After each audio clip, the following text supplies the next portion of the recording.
Morning. আজকে কথান্বেষীতে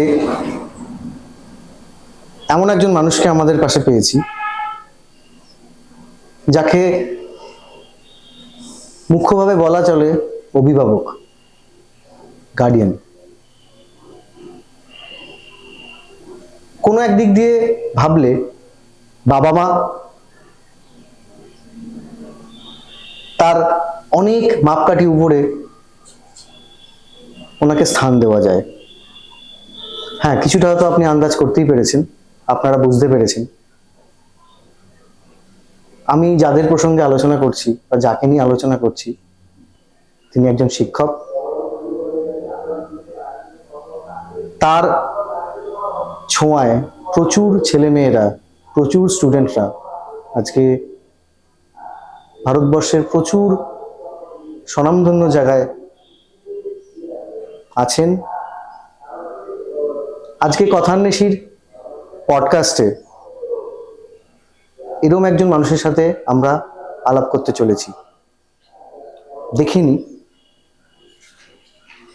কে তিনি, কে সেই অভিভাবক। হ্যাঁ, কিছুটা হলেও আন্দাজ করতে পেরেছে।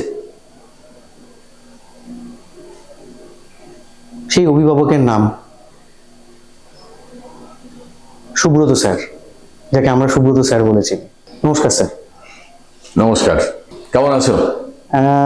আছি স্যার, চলছে। বাহ, আপনাদের আশীর্বাদে, চেষ্টায় চলে যাচ্ছে।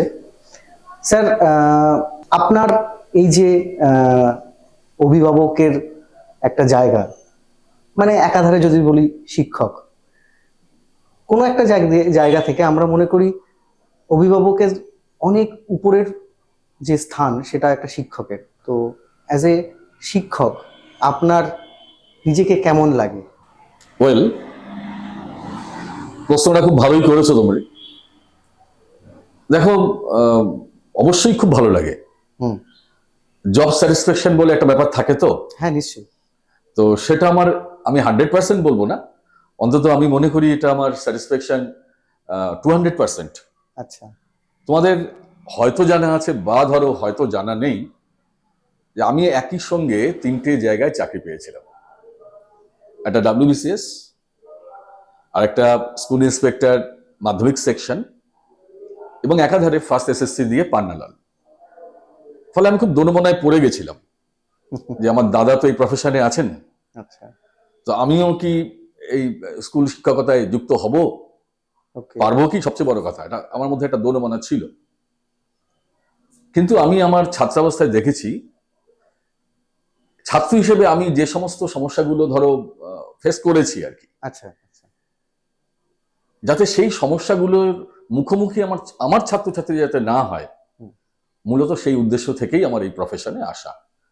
আমি প্রফেশন কথাটা ব্যবহার করলাম এই অর্থেই যে এখন আমরা সবকিছুকেই প্রফেশন অর্থেই দেখি, যদিও এটা প্রধানত আমার কাছে একটা সেবামূলক একটা বিষয়।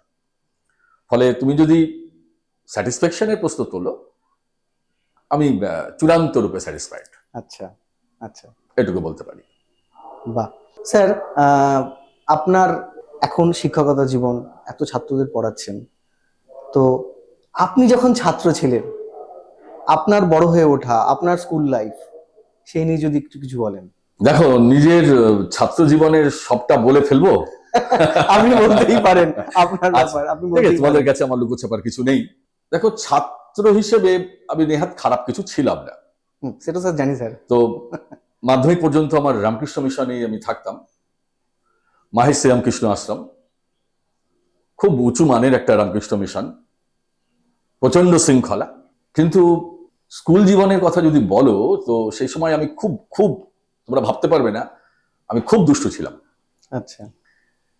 এমন কোনো দিন আমি মনে করতে পারি না যে সময়টায় আমি ছুটিতে বাড়িতে আসতাম না, হস্টেলে থাকতাম, এমন কোনো দিন বা এমন কোনো রাত বোধহয় আমার মনে পড়ে না যেদিন আমি মার খাইনি। আচ্ছা। সবসময় যে আমি দুষ্টুমি করতাম তা নয়, আমাদের ছাত্রদের মধ্যে খুব ইমিউনিটি ছিল। ধরো কেউ একটা দুষ্টুমি করলো, ধরা পড়লাম আমি, বা মাস্টারমশাইরা সন্দেহ করলেন আমি করেছি, অথচ আমি ওটার সঙ্গে যুক্তই ছিলাম না। কিন্তু আমি জানলেও কে তার সঙ্গে যুক্ত সেটা স্বীকার করতাম না। হুম, ফলে আমাদের মধ্যে এই ব্যাপারটা ছিল ইউনিটিটা ছিল। একদম। তো ঠিক আছে, চলো, মার খেলাম, হুম, বীরের সম্মানও পেলাম সহপাঠীদের কাছে, আচ্ছা। সে একটা বেশ ভালো দিন ছিল। আর দেখো, আমি প্রচুর খেলাধুলো করতাম, দুবেলা প্র্যাকটিস করতাম। তোমরা হয়তো নাম শুনেছো, প্রখ্যাত আমাদের ভারতীয় ফুটবল কোচ ছিলেন অমল দত্ত, আচ্ছা। প্রয়াত হয়েছেন উনি। তো অমল দত্তর ছেলে আশিস দত্ত, তিনি আমাদের স্কুলে পড়তেন, হুম, আমাদের ফুটবল টিমের ক্যাপ্টেন ছিলেন। তো অমল দত্তের টিপস, অমল দত্তের কিছুটা কোচিং আমি পেয়েছি, আমি ভাগ্যবান সেই দিক থেকে। প্রচুর খেলাধুলো করতাম, প্রচুর পরিশ্রান্ত থাকতাম। এমনও হয়েছে যে কোচিং আওয়ার্সে, যেটা আমাদের স্টাডি রুম ছিল, সেখানে আমরা পড়াশোনা করতে যেতাম সবাই মিলে। আচ্ছা। কিন্তু আমি না, সত্যি কথা বলতে কি, এত ঘুম পেতো, টানতে পারতাম না। খেলার পর একটা খুব থাকে, স্বাভাবিক যে স্বাভাবিক ক্লান্তিটা ব্যাপার, আসে। শারীরিক একটা প্র্যাকটিসও ব্যাপার। করতাম আমি। হ্যাঁ, হ্যাঁ, হ্যাঁ, আর আমি, আমাকে দেখেই বুঝতে পারছি আমি খুব পোর্টেবল, তখনও এখনো। হ্যাঁ। তখন তো আরো ছোট ছিলাম। তো কি করতাম, ওই স্টাডি আওয়ারে না কি করতাম, আমাদের একটা বড় বড় ডেস্ক ছিল, হুম, বেশ বড় সাইজের ডেস্ক। হুম, আমি আমার বন্ধুদের বলতাম যে দেখ, আমি ওই ডেস্কের ভিতরে ঢুকে ঘুমাবো, আচ্ছা। তোরা বাইরে থেকে ডেস্কটা লক করে দিবি। মজাদার ব্যাপার। এবং সত্যি তাই, ওরা লক করে দিত। আর কেউ জিজ্ঞাসা করলে বলতাম, বলবি তোরা যে আমি টয়লেটে গেছি। আচ্ছা। এবার খানিকক্ষণ পরে যদি উনি এসে বলেন, কি ব্যাপার এতক্ষণ টয়লেটে গেছে, আসছে না কেন? না স্যার, পটিতে গেছে, ল্যাট্রিনে গেছে। এইভাবেই চলে গেছে আর কি। কিন্তু ও, যেটা হয় রামকৃষ্ণ মিশনের ব্যাপার, হ্যাঁ, ওখানে রেজাল্ট খারাপ করার জায়গা ছিল না। একদম। মানে জায়গা থাকলে যদি রেজাল্ট খারাপ হতো, বের করে দিত। আর আমার খুব ভালো রেজাল্ট ছিল বলে আমাকে ফ্রি স্টুডেন্টশিপ করে দিয়েছিলেন ওনারা, ওকে। যার জন্য আমি ওদের কাছে কৃতজ্ঞ। নাহলে বাবার সামান্য চাকরিতে হুম, ওই বোর্ডিং খরচ দিয়ে হুম, আমি হয়তো পড়তে পারতাম না, আমাকে হয়তো ছেড়ে চলে আসতে হতো। যাই হোক, এটা ভগবানের কৃপা, ভগবানের আশীর্বাদ। আর যাদের সান্নিধ্যে আমি ছিলাম ওই সময়টায়, আচ্ছা, মাস্টারমশাই মহারাজেরা, আচ্ছা। তাদের অশেষ কৃপা, দয়া, সবকিছু মিলিয়েই স্কুল লাইফটাকে আমি খুব এনজয় করেছি, প্রচুর দুষ্টুমি করেছি, কিন্তু পাশাপাশি হুম। পড়াশোনা করতে কিন্তু ভুলিনি, একদম মুখ্য। একদম। মোটামুটি এইভাবেই কেটেছে আর কি। অনেক স্মৃতি আছে তো, নানা রকমের মজার মজার স্মৃতি। আচ্ছা তো সেগুলো তুমি আলোচনার মধ্যে আনলে বলা যাবে এখন। স্যার, আমরা পড়াশোনার জীবনে বা পড়াশোনার লাইফে দুটো চ্যাপ্টার বা অধ্যায় দেখতে পাই। একটা হচ্ছে যখন আমরা স্কুল লাইফে থাকি, আর যখন আমরা কলেজ লাইফে যাই। তো স্কুল লাইফ আর কলেজ লাইফ দুটোর মধ্যে একটা পড়াশোনার তো একটা প্রচুর বড় একটা ব্যবধান আছে। এটা ছাড়াও মানে স্কুল লাইফ আর কলেজ লাইফে একটা মানুষ, একটা ছাত্র গড়ে ওঠার পিছনে কতটা মানে গুরুত্বপূর্ণ ভূমিকা নেয় স্কুল আর কলেজ। স্টাডি, পড়াশোনা সবাই করছে, বাট কোথাও গিয়ে যেন সাবজেক্টটা একটু আলাদা হয়, সেটা থেকে আপনার মানে কি মতামত? দেখো, আমার যদি পার্সোনাল অভিমত বলো, হুম, তাহলে আমি বলবো, দেখো, স্কুল লাইফ একটা মানুষকে সুশৃঙ্খল হিসাবে গড়ে তোলে। ডিসিপ্লিন। আসলে ডিসিপ্লিনটা কিন্তু আমরা স্কুল থেকেই অর্জন করি, যেটুকু করার হুম, প্রাথমিকভাবে আমরা বাড়ি থেকে তো শিখি, একদম। স্কুল আমাদেরকে গড়ে দেয়। হুম, এবং এই স্কুলের মতো শাসন আর বাঁধন, সেটা কিন্তু কলেজ বা ইউনিভার্সিটি লাইফে থাকে না। আমরা যখন স্কুলে পড়ি তখন আমাদের মনে হয় যে ব্যাপারটা বোধহয় বাড়াবাড়ি হচ্ছে, কবে আমরা কলেজ লাইফে ঢুকবো, হুম, কবে পুরো এনজয় করবো জীবনটাকে, কলেজ লাইফটাকে। হুম, কিন্তু সত্যি করে বলো তো, তোমাদের ক্ষেত্রেও হুম, তোমরা যখন কলেজ বা বিশ্ববিদ্যালয়ে পড়েছো, হুম। তখন কি তোমরা কোথাও একটা শাসনের অভাব বোধ করোনি? হ্যাঁ স্যার, খুব ব্যাপারটা প্যানপ্যানানি ছিল। আমার মনে হয় যে তোমরা, যে ঠিক আছে, স্কুলটাই ভালো লাগতো। ঠিক একদম। ধরো, এই যে আমি একটা কিছু করতে যাচ্ছি, আমাকে স্যার দেখে ফেলবেন, ম্যাডাম দেখে ফেলবেন, আমার একটা পানিশমেন্ট হতে পারে, কি আমি কানমলা খাবো, হুম, কি আমাকে নীল ডাউন হতে হবে, হুম, হুম। এর মধ্যেও কিন্তু আমার মনে হয় একটা মজা থাকে। হ্যাঁ, হ্যাঁ, বা কেউ কে পানিশড হলো তাকে নিয়ে একটু ট্রিট করা। আবার তোমাদের তো জানি, আমি দীর্ঘদিন আমি শিক্ষকতার সঙ্গে যুক্ত আছি। এই বিদ্যালয়ের আগেও আমি অন্যান্য কিছু স্কুলে চাকরি করেছি। তো সেই অভিজ্ঞতা থেকে দেখেছি, ছাত্ররা, আমার মনে হয় আমার প্রচুর ছাত্রছাত্রীর সঙ্গে এখনো যোগাযোগ আছে, যারা ধরো 2000-2001 সালে পাশ করে গেছে, তারা যোগাযোগ রাখে আমার সাথে, আমিও রাখি। হুম, অনেকের নাম হয়তো এখন স্মৃতি থেকে মুছে যায়, কিন্তু চেহারাগুলো মুছে না। হুম, ফলে স্কুল জীবনে একটা মানুষকে সুশৃঙ্খল হিসেবে গড়ে তোলে, এটা আমার অভিমত। হুম।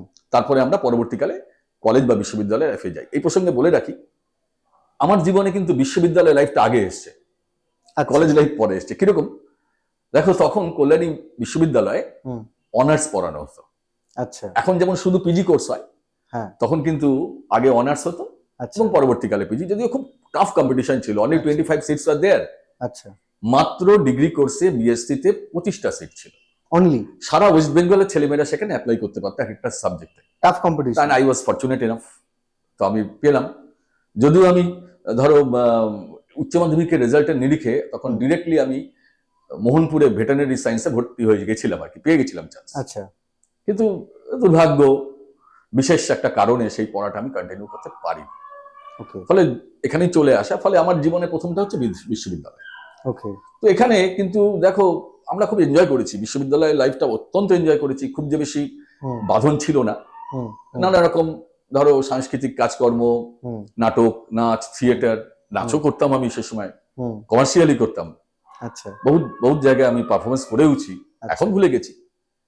তো লাইফটা অবশ্যই এনজয়েবল ছিল নিশ্চয়ই, তবে তবুও কোথাও একটা মনে হতো যে স্কুলের বাঁধনটাকে যেন মিস করছি, স্কুলের সেই শাসনটাকে মিস করছি। তবে হ্যাঁ, বিশ্ববিদ্যালয়ের স্তরে যখন পড়াশোনা করেছি তখন অ্যাজ এ ম্যান, মানুষ হিসেবে পরিণতি কিন্তু মনে হয় তখন আমার এসছে।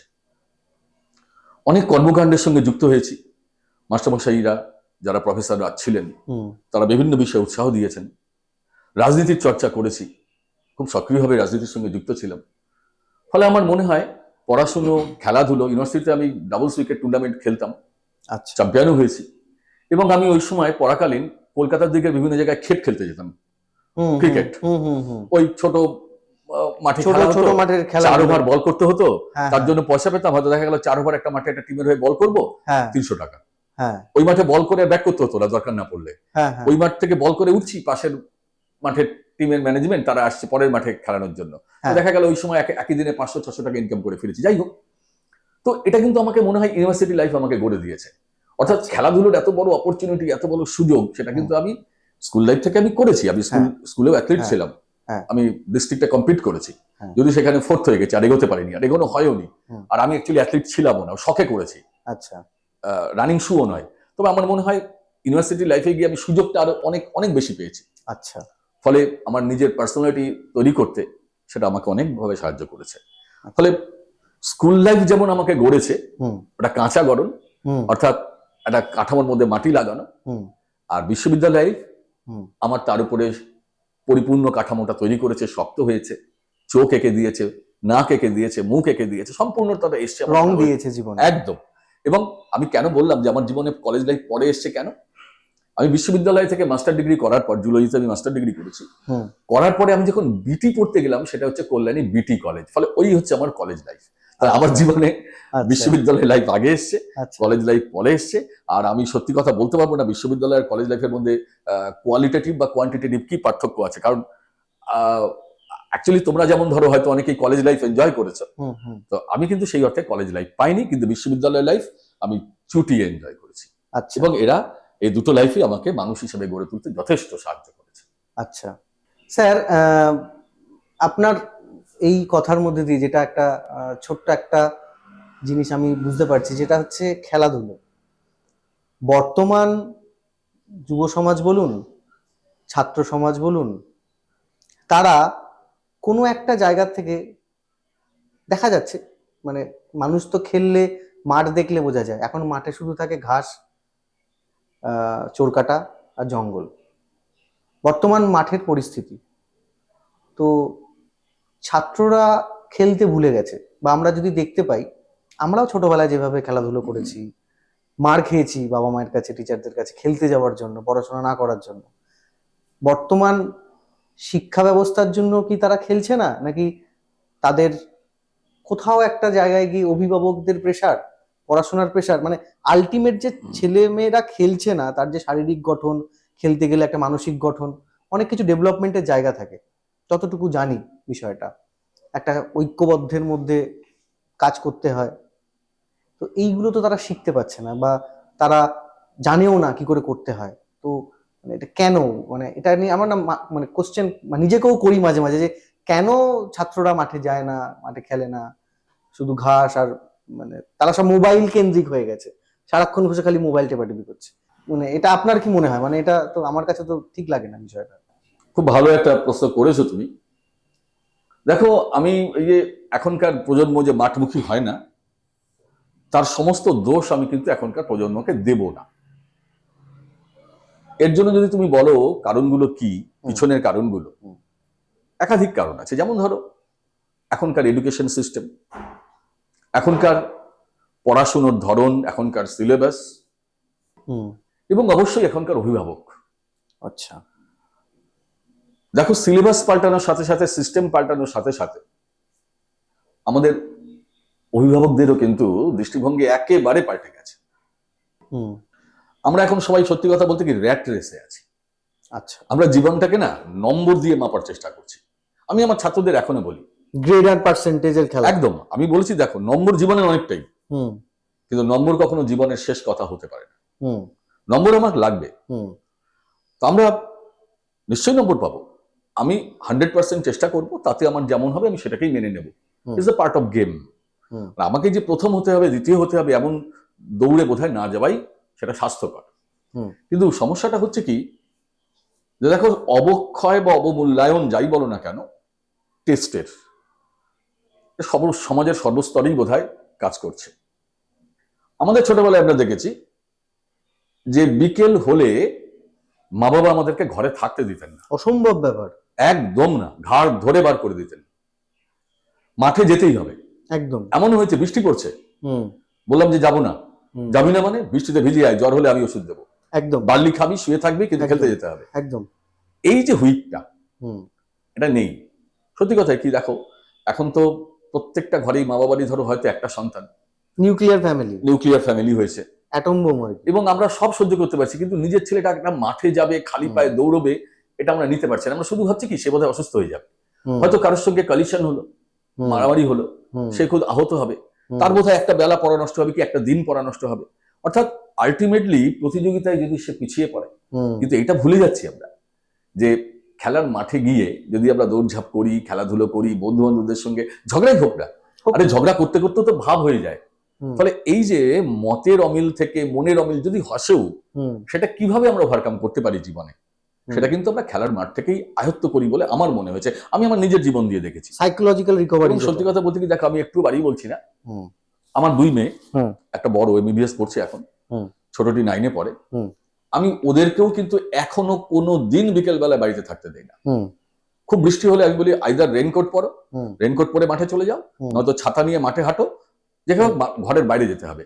ওই বিকেল বেলাটা তুমি মোবাইল নিয়ে বসবে, বা মোবাইলে গেম খেলবে, বা মোবাইলে অন্য কাজ করবে, কি ইউটিউব দেখবে, এটা আমি হতে দেই না। আচ্ছা।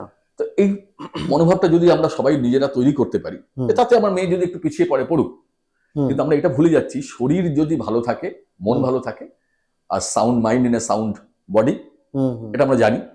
সুস্থ থাকলে কিন্তু মন ভালো থাকে। এবং আমার মনে হয়, আমার নিজের অভিজ্ঞতা দিয়ে দেখেছি যে এতে পড়াশোনায় মনও বসে ভালো, আর ধরো পড়াটা মনেও থাকে ভালো, মনের মধ্যে একটা ফুরফুরে ভাব থাকে। আর তুমি যেটা বললে না, খুব ভালো প্রশ্ন করেছো একটা, সেটা হচ্ছে সহযোগিতা, সহমর্মিতা।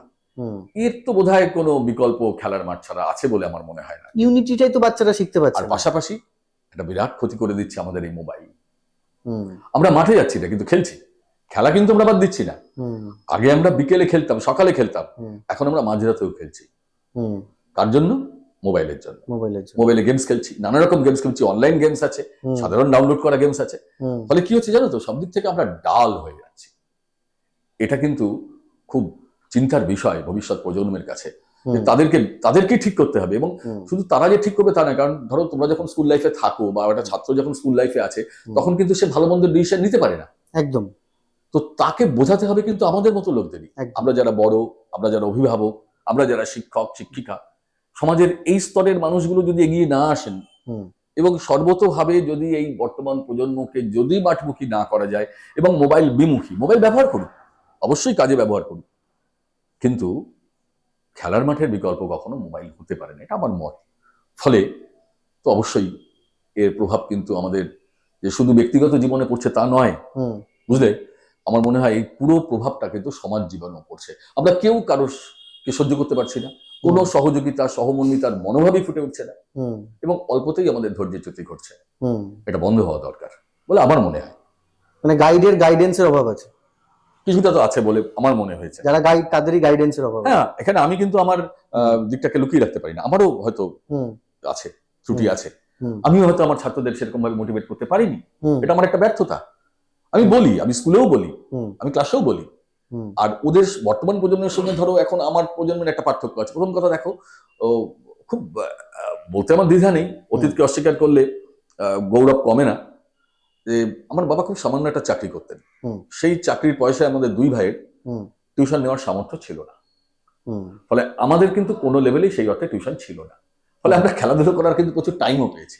একদম। আর এখন তো ছেলেদের ধরো পড়াশোনার চাপ বেশি, হুম, টিউশনের চাপ বেশি, হুম, 7টা সাবজেক্ট হলে অনেকেরই 10টা থেকে 12টা টিউশন আছে, হুম, এবং টিউশন গুলোও হচ্ছে খেলার টাইম চুরি করে। অর্থাৎ আমরা যারা পড়াচ্ছি, যারা হুম, পড়াচ্ছেন, হুম, যেই পড়ান না কেন, হুম, তারা হয়তো বিকেলবেলা 5টা থেকে পড়াচ্ছেন, কি 4টা থেকে পড়াচ্ছেন, কি 5:30টা থেকে পড়াচ্ছেন, যে সময়টায় ছেলে মেয়েদের মাঠে থাকার কথা। ফলে আমি যে শুধু ছেলে মেয়েদের দোষ দেবো সেটাও কিন্তু হয় না। হুম, ফলে গোটা সিস্টেমটার মধ্যেই আমার মনে হয় একটু ত্রুটি আছে। আমাদেরকেও সচেতন হতে হবে। যদি আমরা পড়াইও, যারা পড়াচ্ছেন তাদেরকে আমি অনুরোধ করবো যে পড়ার টাইমটাকে যদি একটু এদিক ওদিক করে ওদের একটা খেলার টাইম বের করে দেওয়া যায়। স্ট্র্যাটেজিক্যাল টাইম, একদম। এটা একটা খুব ভালো জিনিস বলেছেন আপনি একটা। কারণ দেখুন, আমি যদি ব্যক্তিগতভাবে বলি, 90 থেকে 99% এতটা দূরে চলে যাচ্ছি।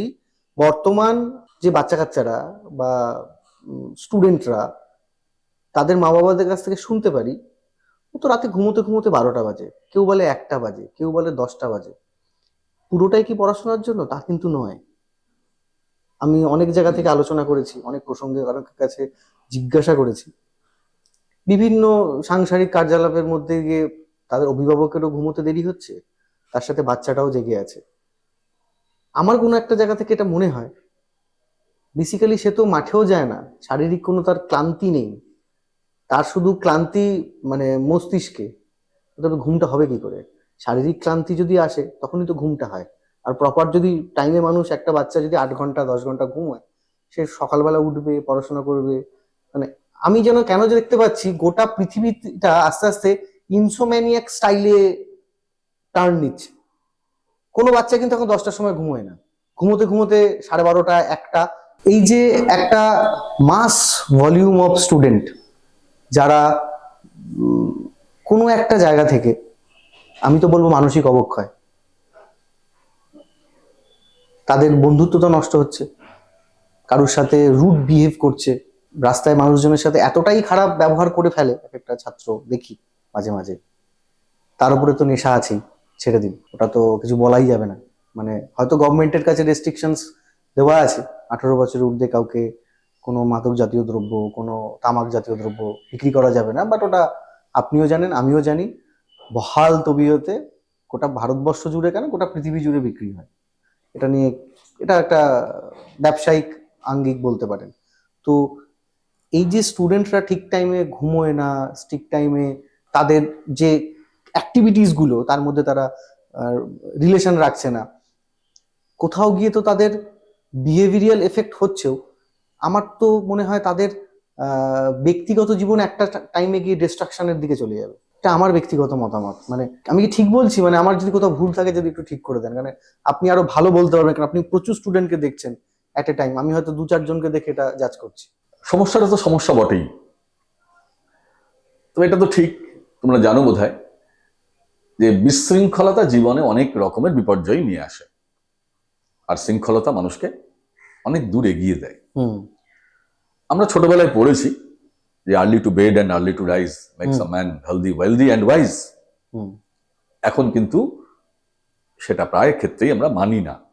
হুম, ওটা আমাদের মুখস্থ বিদ্যার মধ্যে রয়ে গেছে, জীবনে আমাদের প্রয়োগ করা সম্ভব হচ্ছে না। হুম, দেখো, পুরোটাই যে ছেলে মেয়েদের দোষ তা নয়, কারণ আমি সবসময় বাচ্চাদের চাইতে বেশি দোষ অভিভাবককে দেবো হুম, চিরদিন। আমি সবসময়, তোমার যদি মনে করো এটা পক্ষপাতিত্ব, পক্ষপাতিত্ব, আমি ছাত্রদের পক্ষে, ওদের সঙ্গে আমার সেন্টিমেন্ট সবসময় থাকে। তার মানে এই না ভেবো না যে আমি ওদেরকে প্রশ্রয় দিচ্ছি।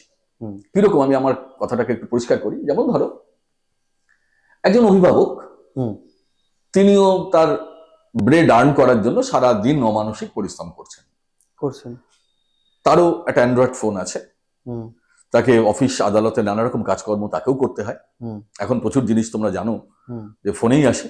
হুম, ফলে প্রাইভেট কনসার্নে যারা চাকরি করছেন মূলত, হুম, তো তাদের ব্যক্তিগত জীবন বলে বা ব্যক্তিগত সময় বলে খুব কম সময় অবশিষ্ট থাকে বলে আমার মনে হয়।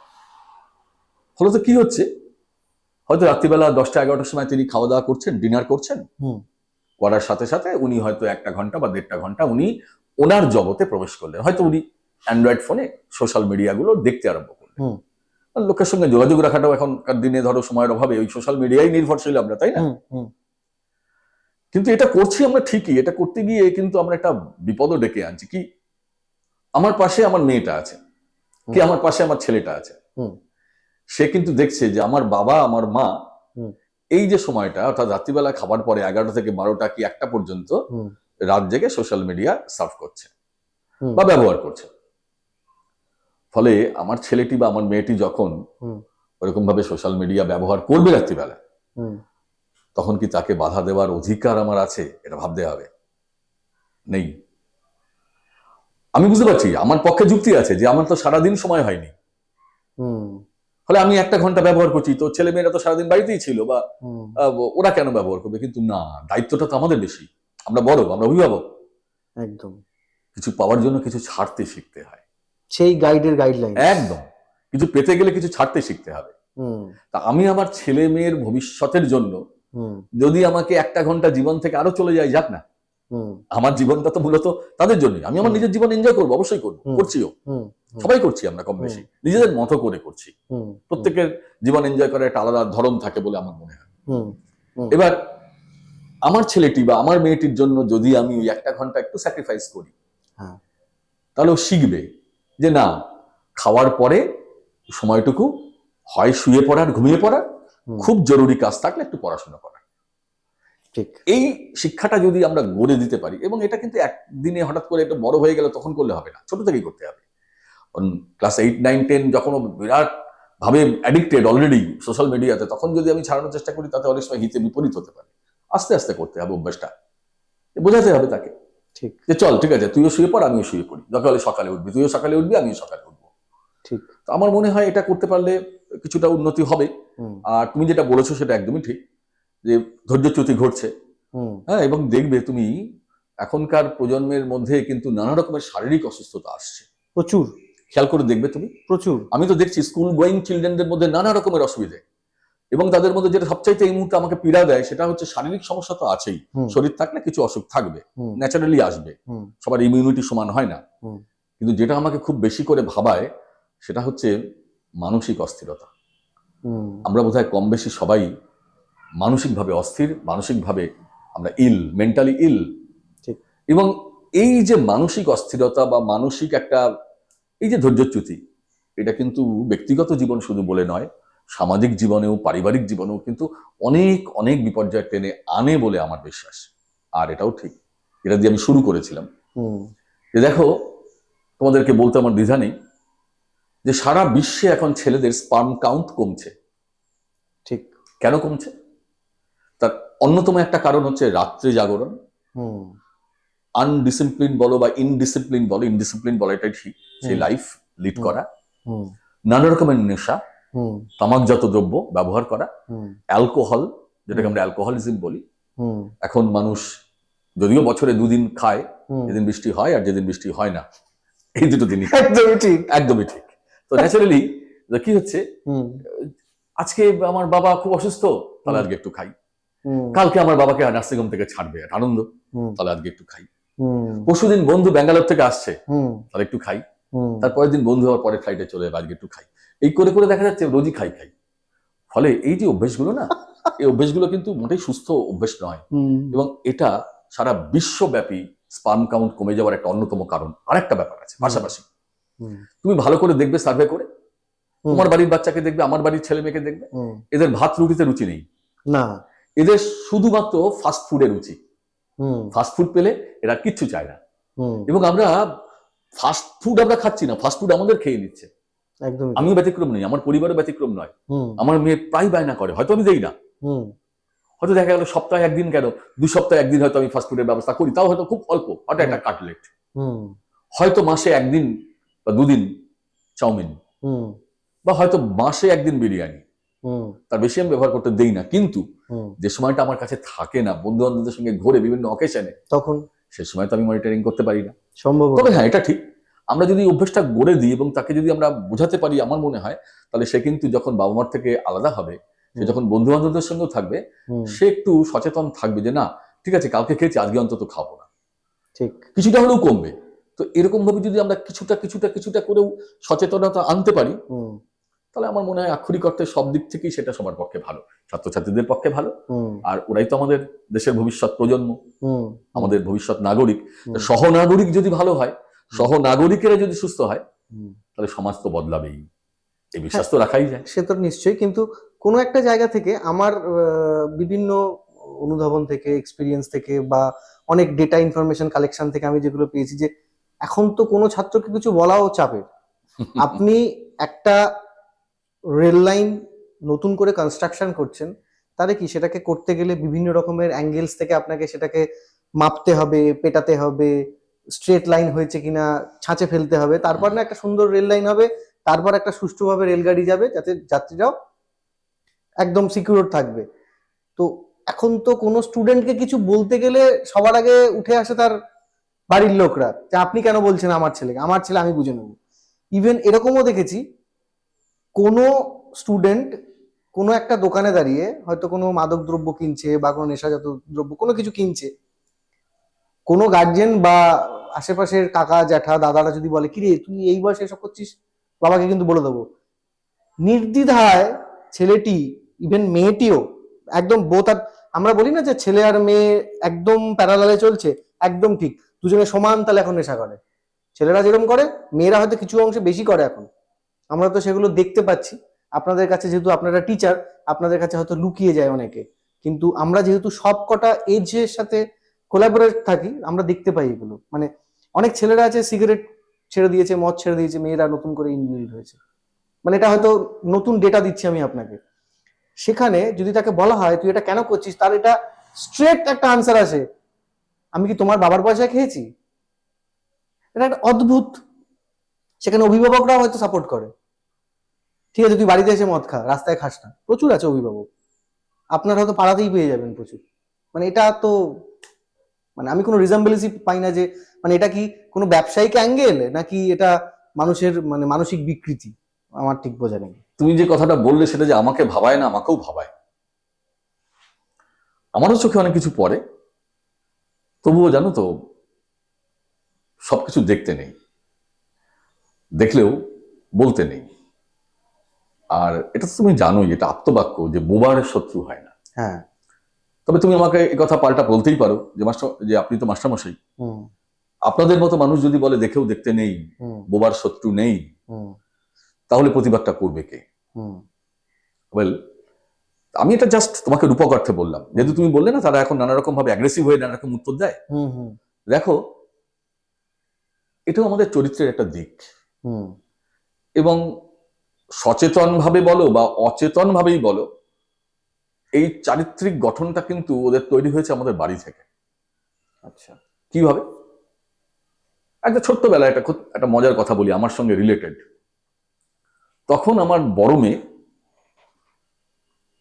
খুব সম্ভবত নার্সারিতে পড়ে, ওকে, হয় নার্সারি নয় লোয়ার প্রেপ, আমি মনে করতে পারছি না সঠিকভাবে। তো আমি ওই মেন স্টেশন চত্বরে একটা জায়গায় ওকে নিয়ে গেছি, আমি আড্ডা দিচ্ছিলাম একটু, ওকে বললাম তুই আমার সঙ্গে 1 ঘন্টা থাক। ও খেলে চলে বেড়াচ্ছিল। ওকে, সেদিন প্রথম ও আমাকে 2টো চিপস কিনে দেওয়ার আবদার করে। তার আগে পর্যন্ত কোনোদিনও কিন্তু আমাকে একটা বলেনি যে একটা বাবা একটা চকলেট খাবো কি, একটা চিপস খাবো কি, একটা ক্যাডবেরি দাও। আমি বড় মেয়ের কথা বলছি। আমার খুব দিতে ইচ্ছে হয়েছিল, কিন্তু আমি দেইনি। ও দ্বিতীয়বার বলে বাবা একটা চিপস কিনে দাও। দোকান ভর্তি চিপস সাজানো, বাচ্চাদেরকে বেশি করে অ্যাট্রাক্ট করে।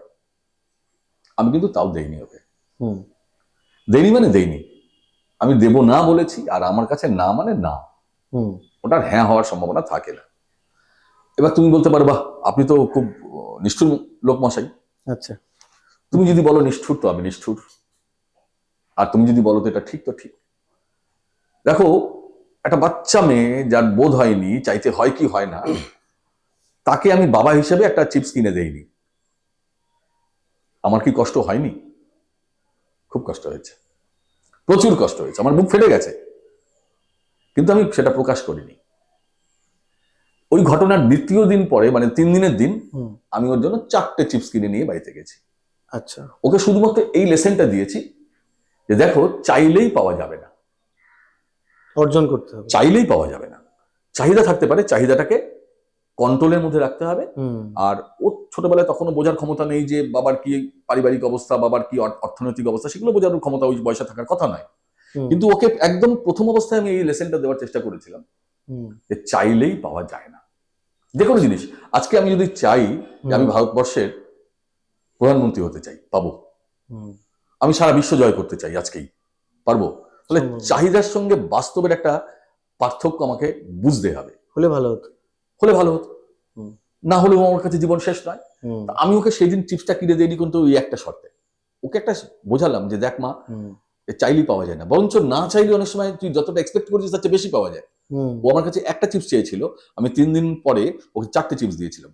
হুম, এবং সেই থেকে আরম্ভ করে আজকে আমার মেয়ে ডাক্তারি পড়ে, হুম, কোনোদিন কিন্তু একটা সুতো পর্যন্ত আমার কাছে চাইনি। ও পেয়েছে, হুম, কিন্তু চাইনি। কিন্তু আমি কখনো ওদেরকে আড়ম্বর দেইনি। অনেকে তো ধরো আজকালকার দিনে হুম, বিভিন্ন রেস্টুরেন্টে খায়, এটা ফ্যাশন, হাল হুম, ফ্যাশন। একদম, নেই, আমার জীবনে নেই। একদম। নীল হয়তো দেখা গেল 2 বছরে একদিন। এখন দেখবে ছোটবেলা থেকে বাড়িতে ওই বার্থডে সেলিব্রেশন হয়। হুম, ওই বার্থডে সেলিব্রেশনে 5 বছরের বার্থডে সেলিব্রেশন, 7 বছরের, 10 বছরের, এবং হুম, দেখবে বাড়িতে প্রচুর লোকজন আসে এবং সেই ছেলে বা মেয়ের হুম, বন্ধু বান্ধব আসে। তো হুম, হুম, আমার জীবনে কিন্তু নেই, আমার পরিবারে নেই, কারোর কোনোদিন বার্থডে সেলিব্রেশন হয়নি। কেন আচ্ছা, হয়নি? তুমি বলতে পারো স্যার আপনি স্যার কিপ্টে না, কিপ্টে না। সামর্থ্য থাকলেও আমি করবো না। কেন?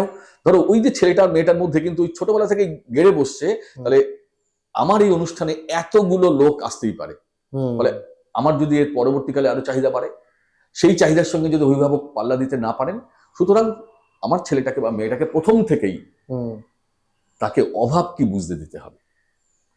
এই অভাব কি যে ফ্যামিলি বুঝতে দেয় না, সেই ফ্যামিলিতে কিন্তু অনেক রকমের অশান্তি, ছেলেটা বা মেয়েটা যত বড় হতে থাকে না, তার চাহিদার জগৎ অনেক অনেক বাড়তে থাকে। এটা একটা দারুণ ফলে ফিলোসফি বলেছো। চাহিদা আর বাস্তবের মধ্যে অনেক অনেক বিস্তর হুম, ফারাক ঘটে, ভারসাম্য বিঘ্নিত হয়। হুম, তখন দেখবে মানুষ অ্যাগ্রেসিভ হয়, হুম, নিজের বাবা মার থেকে পাশের বাড়ির কাকু কাকিমাকে বোঝাবে মনে হয় বেশি ভালো। হুম, আর অ্যাডোলেসেন্স পিরিয়ড তো আছে, ওই সময়টা তাই মনে হয় it is a period of turbulence, হুম, তাই না?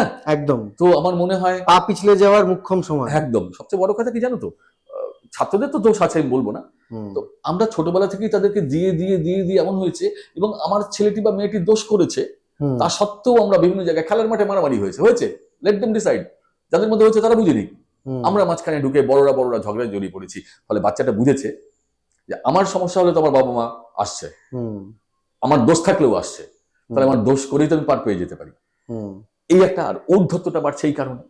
এই ঔদ্ধত্যটা কিন্তু ব্যক্তিগত জীবনে আসে। এই যে তুমি বললে না যে আমি কি আপনার বাবার পয়সা নেশা করছি, দেখো হুম, খুব ছোটবেলার কথা বলি। আমি তখন এমএসসি পাস করে গেছি, হুম, কল্যাণী স্টেশন চত্বরে দুটো বাচ্চা বাচ্চা ছেলে, খুব হুম, বাচ্চা বাচ্চা ছেলে, আহ, কত 4, 5, 6 এর পরে বড়, হুম, ছোটখাটো হাইট, তারা বিড়ি খাচ্ছিল। আমার সঙ্গে থাকা এক বন্ধু তাদেরকে প্রশ্ন করে, কি রে তোরা এত ছোট, ওই চোখ লাল, তোরা এরকম বিড়ি খাচ্ছিস? সঙ্গে সঙ্গে ওইটুকুনি বাচ্চা ওরকম প্রম্পট, আমি আজ থেকে ধরো 20-25 বছর আগের ঘটনা বলছি, আরো বেশি হবে। হুম, সেই সময় সেই ছেলে বলছে, উত্তর দিচ্ছে, চক্ষু দেখা বোঝো না, মগো বাড়ি সগুনা।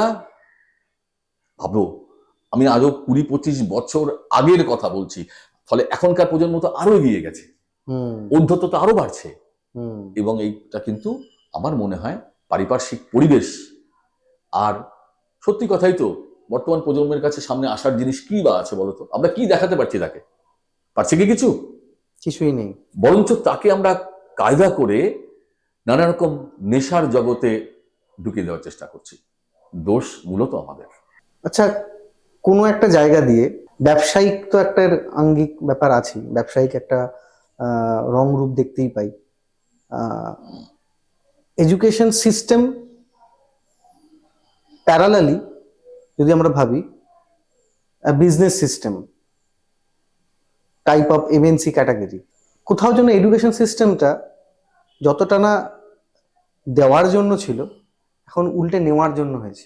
অনেক গার্জেন, অনেক স্টুডেন্টের মাথাতে এটা ইমপ্লান্ট হয়ে গেছে, ভালো পড়াশোনা করতে গেলে প্রচুর টাকা লাগে, নাহলে ভালো পড়াশোনা করা যায় না। কোথাও কি আমি ভুল? খুব গভীর একটা প্রশ্ন, ভাবার প্রশ্ন তো বটেই।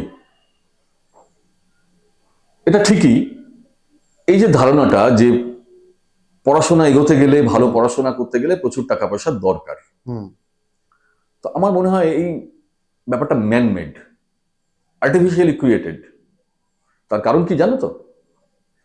সরকারি যে শিক্ষা ব্যবস্থা, হুম এই সরকারি শিক্ষা ব্যবস্থাটাকে যে কোনো কারণেই হোক, যে কোনো উদ্দেশ্যেই হোক, আমি জানি না কার লাভ কার ক্ষতি, কিছু অনুমান হয়তো করতে পারি, সেটাকে খুব সুকৌশলে পঙ্গু করে দেওয়া হচ্ছে।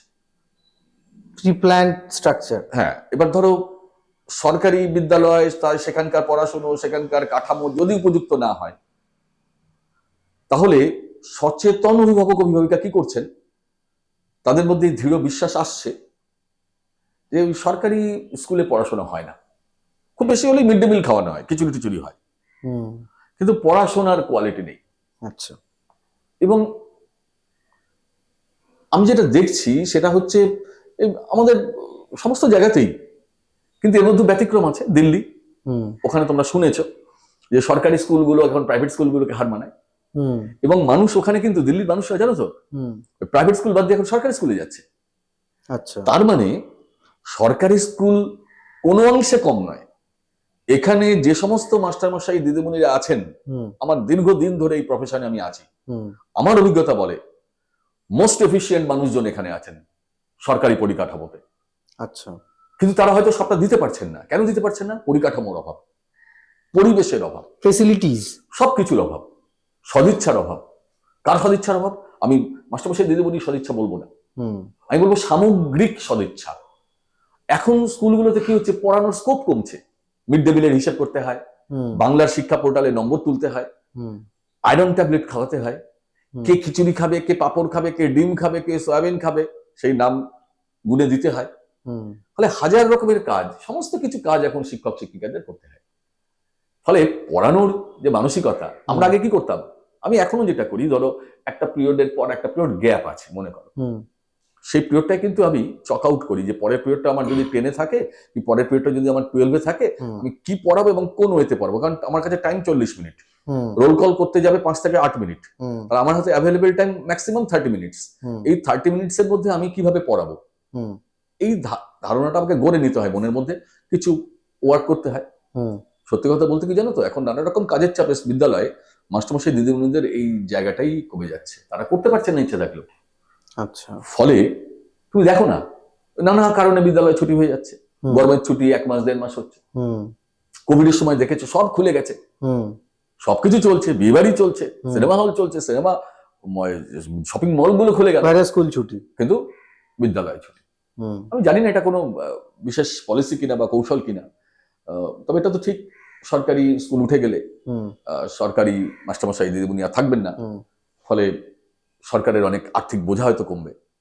হুম আর প্রাইভেট স্কুলের বাড়বাড়ন্ত হবে, আবার প্রাইভেট স্কুল থেকে হয়তো সরকারের কিছু থাকে, হয়তো রেভিনিউ। রেভিনিউ কিছু থাকে, হয়তো মোটা টাকা রেভিনিউ থাকে, হুম। ফলে তারা তো নিজের ইচ্ছে মতো ফিস দিতে পারে। হুম ফলে একটা দিন কি হচ্ছে জানো তো, আমার যেটা মনে হয় খুব দুর্ভাগ্যের এটা, হুম আমি আমার ব্যক্তিগত আমার বিদ্যালয় দিয়ে দেখেছি এবং আশেপাশের বিদ্যালয় দিয়ে তো দেখি, প্রচুর ছেলে মেয়ে আছে যাদের কাছে এই সরকারি স্কুলে পড়াশোনাটাও খুব কষ্টের। হ্যাঁ। আমি আমার শিক্ষকতার জীবনে যখনই কোনো সমস্যা শুনতে পেরেছি ছাত্রদের, হুম যে কারোর ফর্ম ফিল আপ করে দেওয়া, হুম তার জন্য যে আর্থিক ব্যয়ভার সেটা বহন করা, হুম দীর্ঘদিন প্রায় 2017 সাল পর্যন্ত এই অঞ্চলের দুটো ছাত্রের উচ্চশিক্ষার সমস্ত খরচ বহন করা, হুম এগুলো আমি পার্সোনালি করেছি, হুম যতটা পেরেছি করেছি, আমার নিজের সংসার বাঁচিয়ে করেছি। হুম। হ্যাঁ, এটা আমি কিন্তু কাউকে কোথাও কখনো বলতে জানি, আজ তোমাদের সঙ্গে প্রসঙ্গটা উঠলো বলে বলে ফেললাম, হুম। আমি জানি না উচিত হলো কিনা।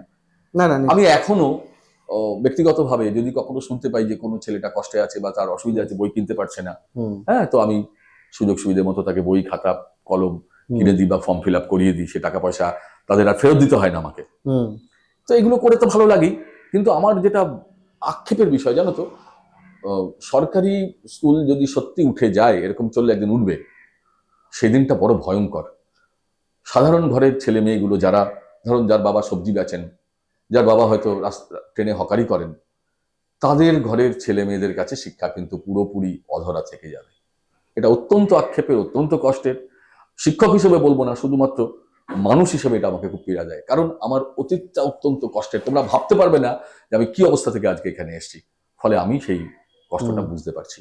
তবু আমি আশা করবো, আমি আশাবাদী মানুষ, যে অবশ্যই ভবিষ্যতে সরকারি বিদ্যালয় আরো উন্নত হবে, হুম সরকার দিক থেকে আমরা অনেক আর্থিক সহযোগিতা পাবো, হুম, পরিকাঠামোকে উন্নত করব, হুম। ছাত্ররা এখানেই এই সিস্টেমেই অনেক স্বাচ্ছন্দ্যের সঙ্গে পড়াশোনা শিখবে, এবং এই ধারণাটা একদিন ভাঙবে যে উঁচু জায়গায় যেতে গেলে বা বেশি ভালো পড়তে গেলে খুব হুম। টাকা পয়সার দরকার। এটা আশা করি বন্ধ হবে, অন্তত আমি সেভাবেই দেখছি বিষয়টাকে। হ্যাঁ, তার মানে তো একটা দিক দিয়ে বলাই যেতে পারে যে সরকারের যে নিয়ন্ত্রণ ক্ষমতা কোনো সিস্টেমের প্রতি বা কোনো সাবজেক্টের প্রতি, হয়তো আমার দৃষ্টিভঙ্গি থেকে সরকার হয়তো ইচ্ছা করেই সেদিকে নজর দিচ্ছে না। না হলে যে ম্যাথসের টিচার, যে একজন কলা বিভাগের টিচার, তাকে যদি এখন আলু পেঁয়াজের হিসাব রাখতে হয়, তাহলে এটা আপনি ঠিকই বলেছেন, সে পড়াবে কখন আর মানে হিসাব দেবে কখন, দুটোই ম্যান্ডেটারি সরকারের পক্ষ থেকে। তার মানে তো একটা জায়গা থেকে বলতেই পারি যে সরকারের আরো বেশি করে এমপ্লয়মেন্টের দিকে নজর দেওয়া উচিত, যে কিভাবে স্যাগ্রিগেট করা যায়, ডিপার্টমেন্ট কিভাবে স্যাগ্রিগেট করা যায়। একজন মানে যে হেডমাস্টার মশাই, সে তো আর ঘন্টা বাজাতে যাবে না বা সুইচ টিপে এখন ঘন্টা বাজাবে না, তারও তো নিশ্চয়ই কোনো একটা কার্ডিওগ্রাম আছে, কাজের প্যাটার্ন আছে। তো আমি তো এদিক দিয়ে পুরোপুরি দোষারোপ দিই যে কোনো সরকারকে, এটা আমার ব্যক্তিগত মতামত, যে এটা আমি আমার ব্যক্তি স্বাধীনতায় বলছি। সরকারের যদি গাইডলাইন ঠিক থাকে, সরকারের যদি স্ট্রাকচার অফ মুভমেন্ট ঠিক থাকে, তাহলে এই ঘটনাগুলো কেন ঘটবে? ঘটার তো কোনো জায়গাই নেই। আর কোনো না কোনো দিক দিয়ে আমরাই বাধ্য করে দিচ্ছি গার্জেনদের বা স্টুডেন্টদের, যে সরকারি জায়গায় এসো না, প্রাইভেট জায়গায় চলে যাও। তো এই যে চলে যাও, আমরা যে ডিরেল্ড করছি, আলটিমেট সুইচটা তো সরকারই দিচ্ছে, সুইচিংটা তো সরকারই টিপছে। কেন একটা সাধারণ মানুষ, কেউ যদি 500 টাকায় একটা স্টুডেন্টের সারা মাসের এডুকেশনাল কস্ট বেয়ার করতে পারে, তো why should I pay 50,000 rupees per month? তো তার মানে তো এটা তো সরকার জানে। সরকার যদি বলে আমার নজরে নেই, তাহলে তারা মিথ্যা কথা বলছে। মানে এটা আমার ব্যক্তিগত মতামত। তো এটা আমি বলবো না, আমি তোমার মতকে অস্বীকার করছি না, সরকার তো জানেন।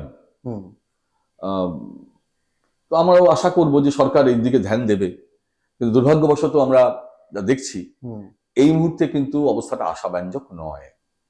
তবে তুমি যেটা বললে না যে সত্যি তো হেডমাস্টার মশাই কি ঘন্টা বাজাবেন, দেখো একটা বিদ্যালয়কে যদি আমি একটা পরিবার হিসেবে দেখি, হুম, এটা যদি আমি আমার বাড়ি ভাবি, হুম, তাহলে ব্যক্তিগতভাবে আমার কিন্তু ঘন্টা বাজাতেও কোনো আপত্তি নেই। হুম, কিন্তু কথা হচ্ছে, যদি ঘন্টা বাজানোর জন্য লোক দেওয়া যায়, তার প্রভিশন থাকে, হুম, তাহলে আমি ঘন্টা বাজানোর জন্য লোক রাখবো না কেন? ঠিক। আমি স্কুলে 40টা পোস্ট আছে, হুম, আমি সেখানে 20টা পোস্ট দেব, হুম, তাহলে আর 20 জনের কাজ তাহলে বাদ বাকি 20 জনকে করতে হবে। তাহলে ওই 20 জনের কাজ যদি এই 20 জনকে করতে হয়, তাহলে ন্যাচারালি তার ডিভোশন ওয়ার্ক প্রেশার তো মানে ল্যাক অফ এমপ্লয়মেন্ট ম্যানেজমেন্ট। একদমই। তো সেই দিকে সরকারের নানা রকম জটিলতার কারণে তোমরা জানো হুম, যে এই মুহূর্তে রিক্রুটমেন্ট বন্ধ আছে অনেক হুম, স্কুলে, বিশেষ করে গ্রামের দিক থেকে তো হুম, বিভিন্ন স্কুল থেকে প্রচুর শিক্ষক শিক্ষিকা শহরের দিকে ট্রান্সফার নিয়ে নেওয়া, তো ওইদিকে শিক্ষক শূন্য। হুম, এমনও আছে একজন মাস্টারমশাই 200 জনের ক্লাস নিচ্ছেন, একটা বিদ্যালয় হয়তো একজন পড়ে আছেন। হুম, এমনও হয়েছে, এমনও বিদ্যালয় আছে যেখানে কন্ট্রাকচুয়াল বেসিসে ক্লাস নিতে হচ্ছে, কোনো মাস্টারমশাই নেই, পার্মানেন্ট মাস্টারমশাই, আচ্ছা। এমনও আছে। তো কোনো একটা সিস্টেম চালু করার সময় সব দিকটাই বিবেচনা করা উচিত। হুম, এই যে ধরুন উচ্চশ্রী চালু হলো তো আমাদের হুম, রাজ্যে, হুম, উচ্চশ্রীর সুফল অনেক মাস্টারমশাই দিদিমণি পেয়েছেন, হুম, উদ্দেশ্যটা খুব একটা খারাপ ছিল না, হুম, কিন্তু এমপ্লয়মেন্টে বোধহয় গন্ডগোল ছিল। তাতে কি হয়েছে, গ্রামের দিক থেকে ফাঁকা হয়ে সব শহরাঞ্চলে চলে এসছেন। ফলে আচ্ছা, গ্রামের দিকে স্কুলগুলো, সেখানেই তো আমার সবচেয়ে নিডি ছেলে মেয়েরা থাকে, আচ্ছা, তাহলে তাদের তো সরকারি স্কুলটাই সবচেয়ে বড় ভরসার জায়গা। হুম, সেখানে যদি আমার পর্যাপ্ত সংখ্যায় শিক্ষক শিক্ষিকা না থাকেন, হুম, তাহলে কি করে চলবে বলো? ঠিক। আমার মনে হয় সব দিকটাতেই সরকারের বেশি করে নজর দেওয়া উচিত। আর ধরো একটা শিক্ষা যদি ঠিকঠাক না হয়, একটা জাতি হুম, এগোবে কি করে? আমার ব্যক্তিগত মত, হুম, আমি সবসময় মনে করেছি একটা একটা জাতি গড়তে গেলে, তার মেরুদণ্ড গড়তে গেলে হুম, শিক্ষা দিতেই হবে সবার আগে। একদম। শিক্ষা আনে চেতনা, হুম, তোমরা জানো সেটা। হুম, ফলে চেতনা যদি না তৈরি হয়, হুম, আমাদের সব দিক থেকে অবক্ষয় অনিবার্য। যেরকম অনিবার্য ভাবে অবক্ষয়গুলো সমাজে সর্বস্তরে কাজ করছে।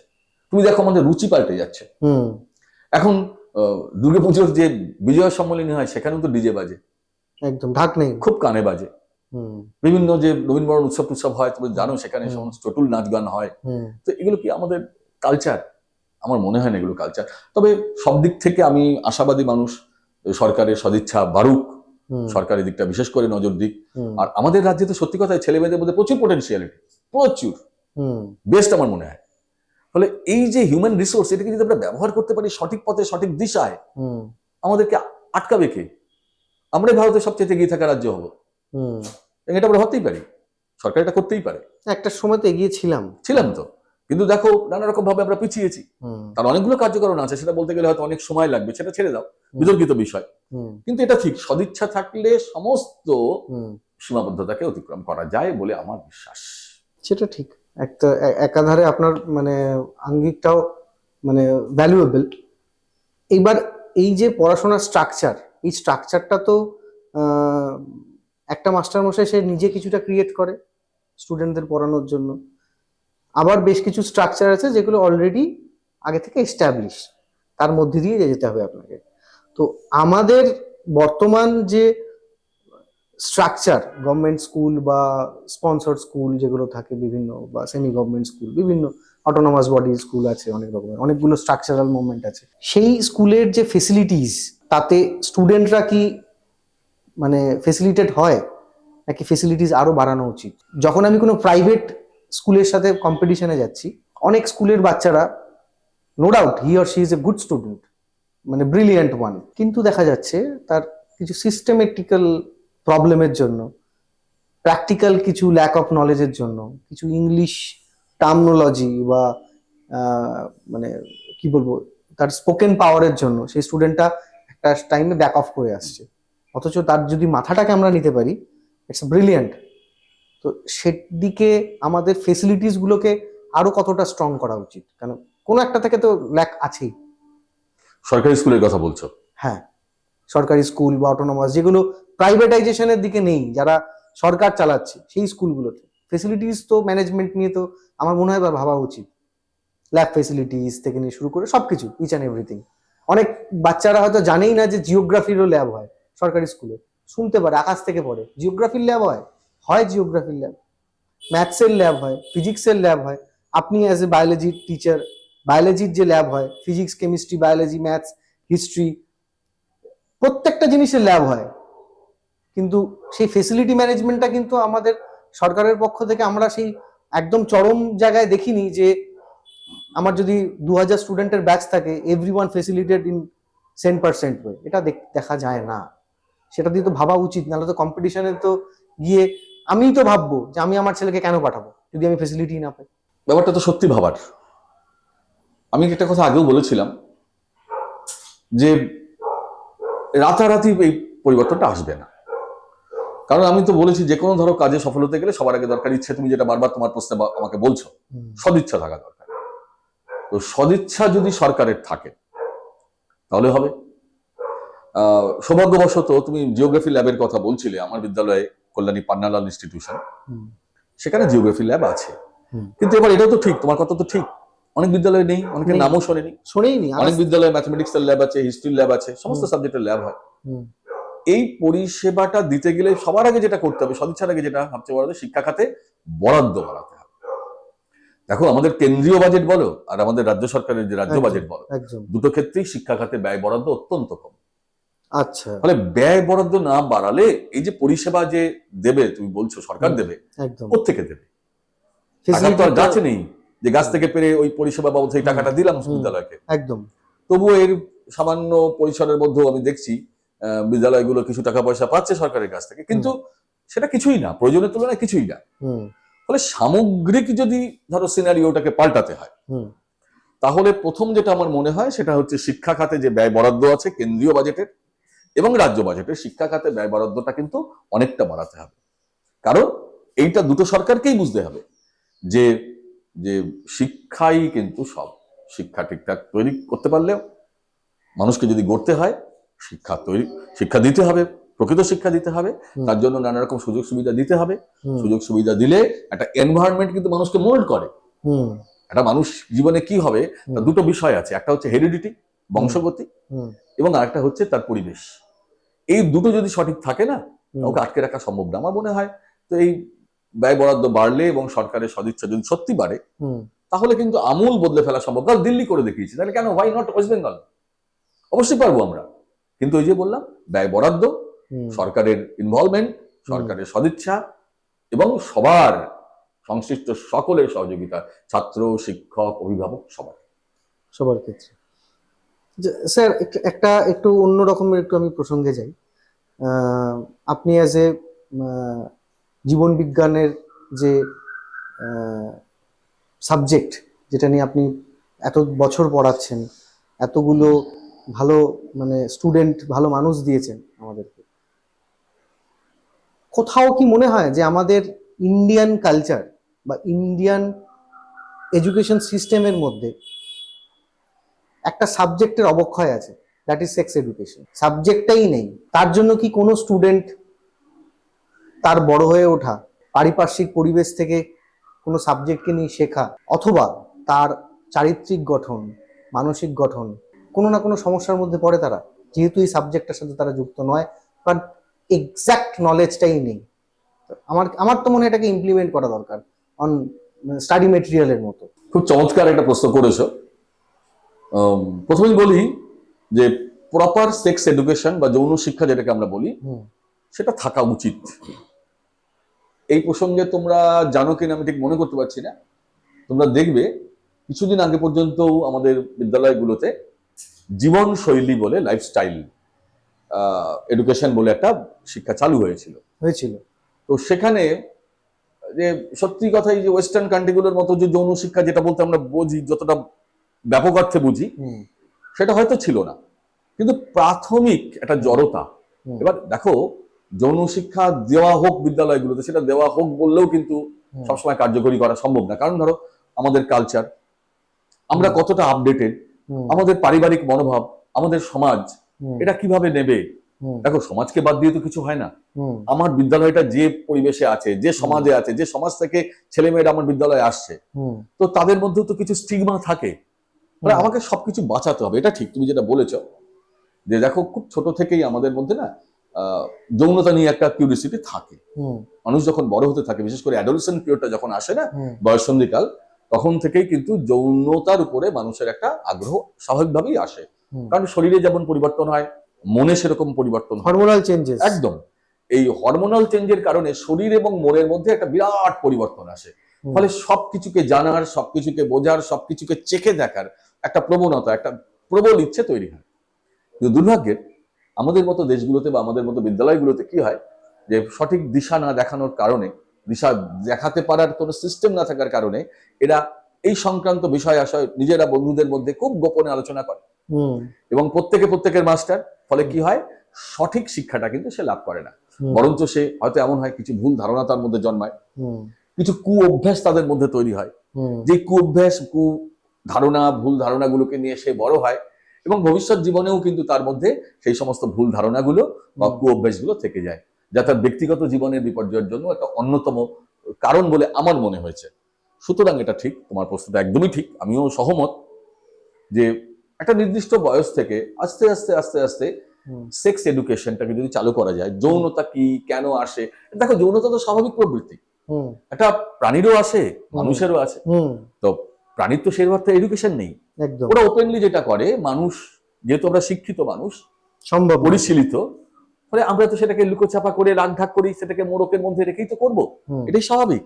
এবং এই যে এরকম ভাবে যৌনতা কি, কেন, কিভাবে আসে, এইগুলো যদি আমরা ছোটবেলা থেকে, যখন এই বয়ঃসন্ধিকাল আসে তখন থেকে যদি এগুলো বোঝাতে পারি, যে শরীরে বিভিন্ন রকম অন্তঃক্ষরা গ্রন্থিগুলো, এন্ডোক্রিন গ্ল্যান্ডস গুলো সেই সময় সক্ষম হতে আরম্ভ করে, সক্রিয় হয়, নানা রকমের ধরো সেক্স হরমোন যেগুলো বলে সেগুলো ফলিত হয়, ফলে নানা রকম সেকেন্ডারি সেক্সুয়াল ক্যারেক্টার, অর্থাৎ কি বলবো আমি, ধরো গৌণ যৌন বৈশিষ্ট্যগুলো প্রকাশিত হয়। যেমন ছেলেদের দাড়ি গোপ ওঠে, যেমন তোমার খুব সুন্দর মিষ্টি দাড়ি গোপ আছে, আমার গোপ আছে, দাড়িটা নেই, কামিয়ে ফেলেছি। তো যাই হোক, এরকম থাকে।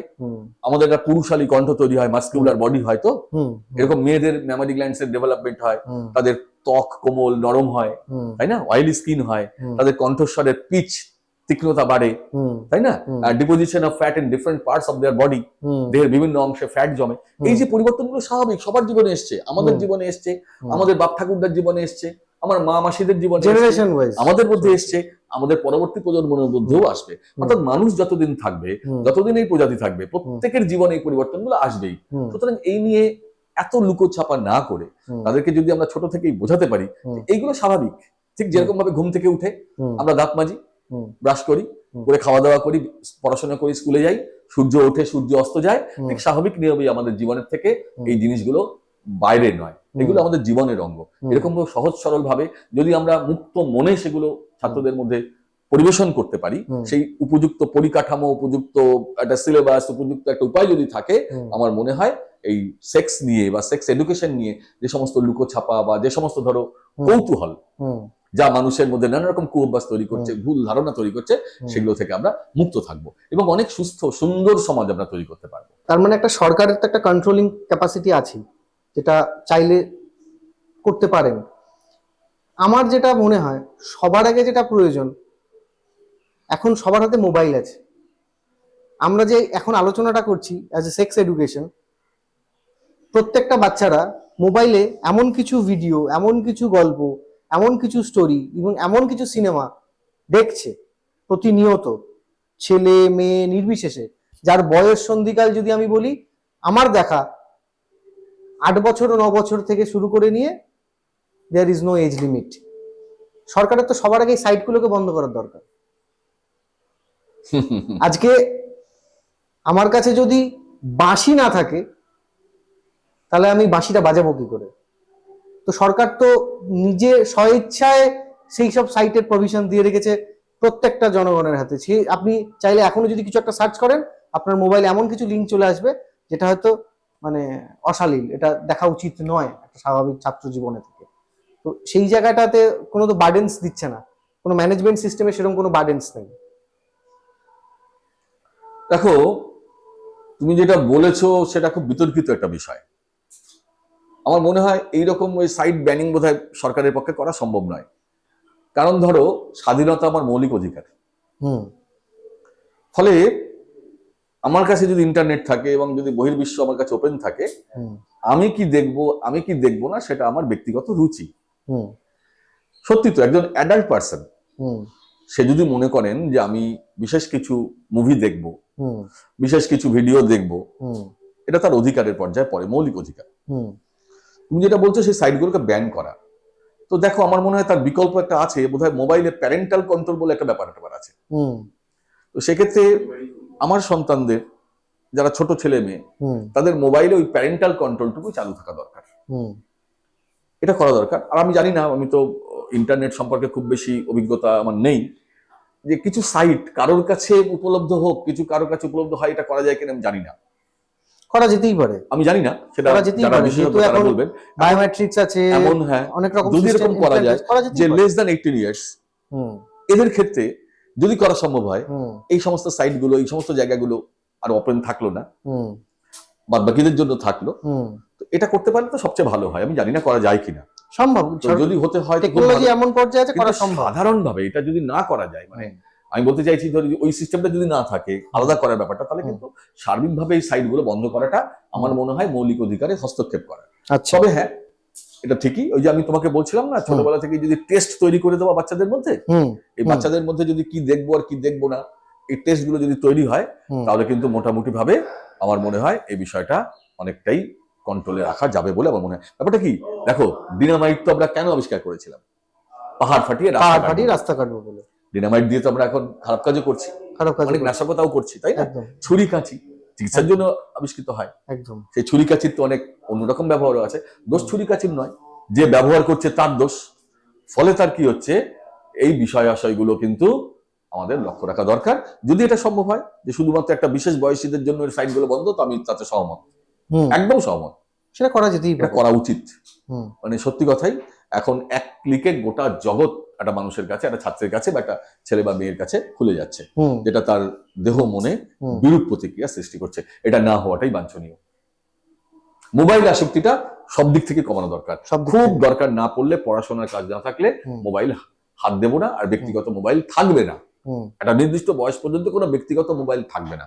এটা যদি করা যেত সেটা সবচেয়ে ভালো হয়। আমাদের যে বর্তমান এডুকেশন, সেটা কি ডিজাস্টারের পথে, নাকি আমাদের যে বর্তমান এডুকেশন সেটা সঠিকভাবে সঠিক ওয়েতে যদি চালাতে হয়, তাহলে এই যে রাইট নাও যে এডুকেশন ডিজাস্টার চলছে, আমার মনে হচ্ছে চারিদিক থেকে সিস্টেম ডিজাস্টার চলছে, সেটাকে যদি ইমিডিয়েট মানে SOS যেটাকে আমরা বলি সেগমেন্টে, ইমার্জেন্সি সেগমেন্টে যদি ঠিক না করতে পারি, একটা বড় অবক্ষয় চলে আসতে শুরু করেছে আমাদের সমাজে। মানে এটা হয়তো আগামী দিনে হয়তো মানে বাপ ছেলের সম্পর্ক, ভাই দাদা বোনের সম্পর্কটাই হয়তো অন্য রং রূপ নিয়ে নেবে। সিস্টেমের তো কিছু ফল্ট আছেই, এটা আমি অস্বীকার করি না, কিন্তু দেখো সিস্টেমের যেমন ফল্ট আছে, সিস্টেমটাকে কিন্তু ঠিকঠাক করাও যায়। এখনো যে সিস্টেম আছে সেটাকে যদি ফুললি ইমপ্লিমেন্ট করা যায়, আচ্ছা, রিসোর্স যদি বাড়ানো যায়, কারা শেখাবেন, কারা পড়াবেন, তাদের সংখ্যা যদি বাড়ানো যায়, সমস্ত জায়গায় ইনফ্রাস্ট্রাকচার যদি দেওয়া যায়, তো এই সামান্য সীমাবদ্ধতার মধ্যেও কিন্তু এই সীমাবদ্ধতাকে অতিক্রম করার ক্ষমতা আমাদের রাজ্যের ছেলে মেয়েদের আছে বলে আমার বিশ্বাস। আচ্ছা, এটা আমার মনে হয়েছে, আমার ব্যক্তিগত অভিজ্ঞতা বলছি। দেখো 8-10 জনের সঙ্গে সেটা নাও মিলতে পারে, তবে এটাও তো ঠিক, একটা সিস্টেমের সত্যি একটা অরাজকতা চলছেই, আমরা দেখতেই পাচ্ছি। কি বিষয়, কেন, কি, সেই গভীরে আমি যাচ্ছি না।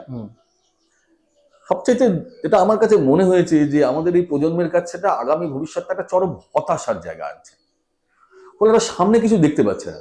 তুমি ভালো করে খেয়াল করে দেখো, আমাদের সামনে কেউ নেই যাকে আদর্শ করে আমি এগোবো, এমন কিছু খুঁজে পাচ্ছি না।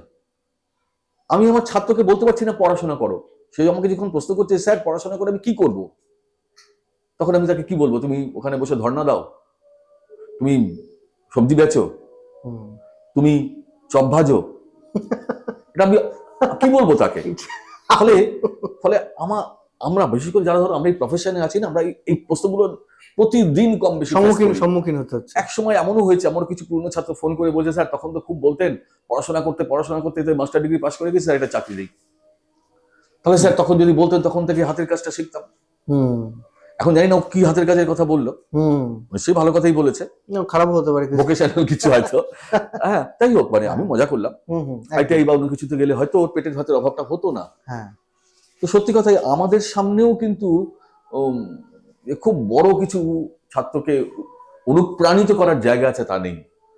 তবুও দিনের শেষে দেখো, আমি এই কথাই বলবো, দেখো আমি নিজে নৈরাশ্যবাদী নই, আমি অত্যন্ত একটা লড়াকু জায়গা থেকে অত্যন্ত লড়াই করে, দারিদ্র্যের সঙ্গে লড়াই করে আমি আজকে এই জায়গাটা এসেছি।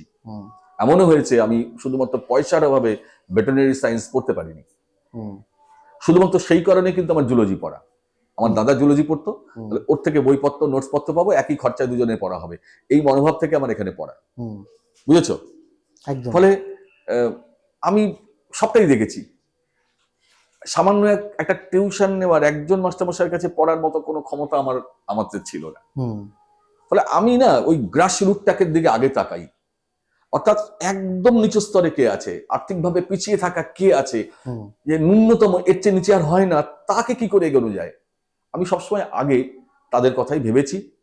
আমি এখনো তাই ভাবি, এবং ভবিষ্যতেও আমি সবার কথা তো ভাবি, কিন্তু আমার তাদের জন্য মনটা কাঁদে। আমার সবসময় লক্ষ্য থাকে এই সমস্ত পিছিয়ে পড়া যে ছেলে মেয়েগুলো আর্থিকভাবে, সামাজিকভাবে, তাদের কিভাবে আরো ফেসিলিটিস দেওয়া যায়, তাদের কিভাবে আরো উদ্বুদ্ধ করা যায়, তাদের সামনে কি উদাহরণ তুলে দেওয়া যায় যার ফলে তারা এগোবে।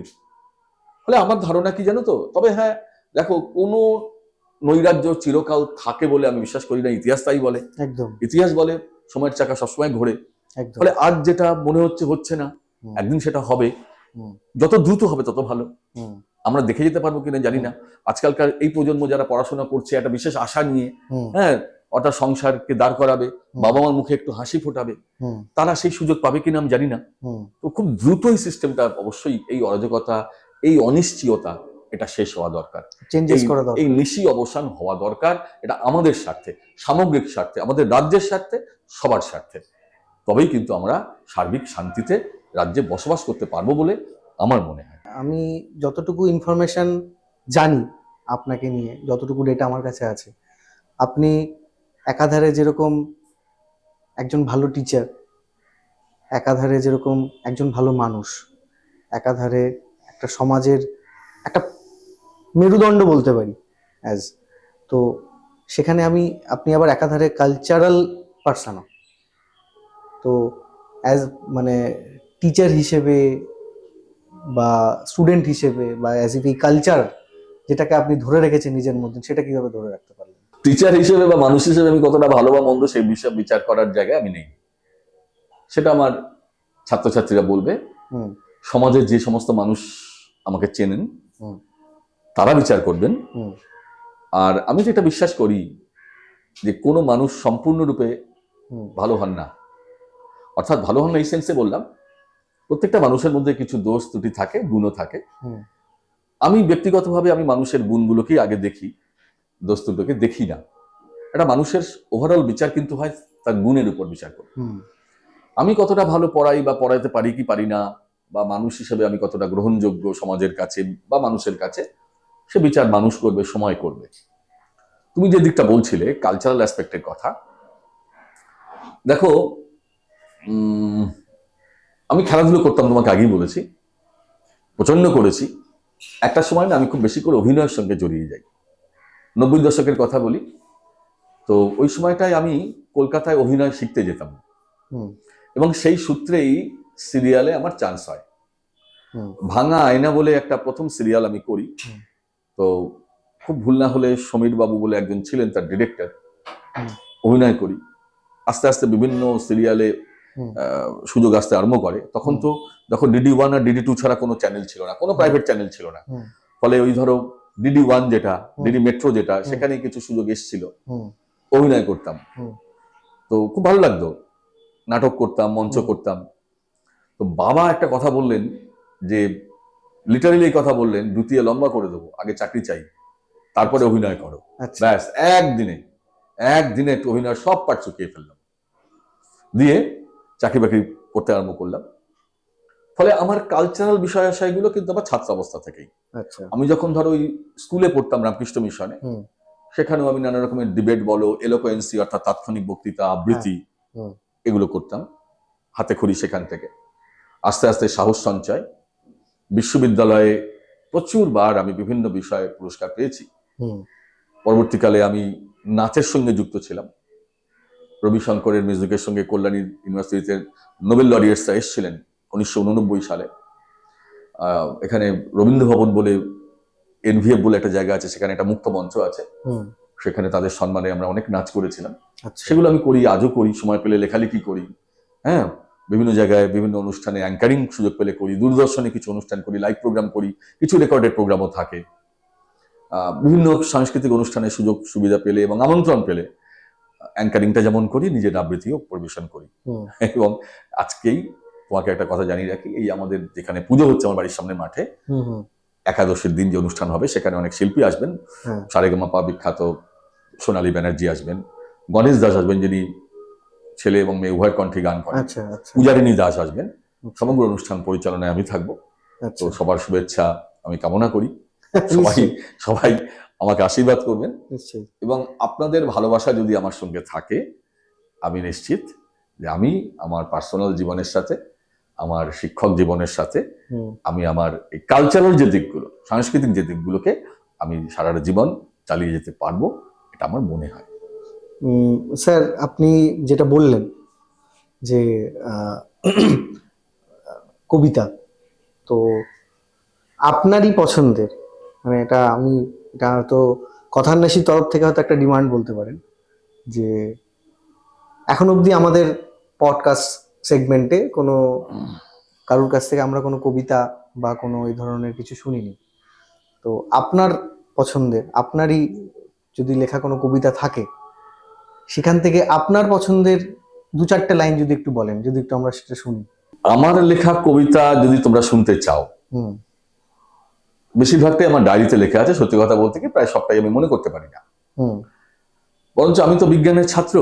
হুম তোমাদের হাতে যদি সময় থাকে, হুম। আমি মিনিট 3-4 একটা কবিতা তোমাদেরকে শোনাতে পারি। নিশ্চয়ই। এটা একটা সত্য ঘটনা অবলম্বনে লেখা কবিতা। হুম কল্যাণীরই একটি মেয়ে একসময় একটা দুর্ঘটনা বলবো না, সে স্বেচ্ছামৃত্যু বরণ করে ডাউন লালগোলার তলায়। রেল লাইনে ছিটকে থাকা, পড়ে থাকা তার ব্যাগের মধ্যে একটা ডায়েরি ছিল। হুম সেই ডায়েরির মধ্যে কিছু শব্দ ছিল। ডায়েরিটা আমরা পেয়েছিলাম, মেধাবী ছাত্রী ছিল সে। সেই ডায়েরিতে পাওয়া শব্দগুলোকে সাজিয়ে লেখা একটা কবিতা। সেটা আমি বলি। Sure sure sure. কবিতাটার নাম একবিংশ শতকে এক প্রেমিকার শেষ চিঠি। মৃত জাইলেনের মতো আমার স্বপ্ন আশা হয়ে গেছে নিরেট। জীবনে নেমেছে চিরশীত, সিট প্লেট থেকে এখনো সরেনি ক্যালোস, তাই তাই জাগেনি নতুন পাতা।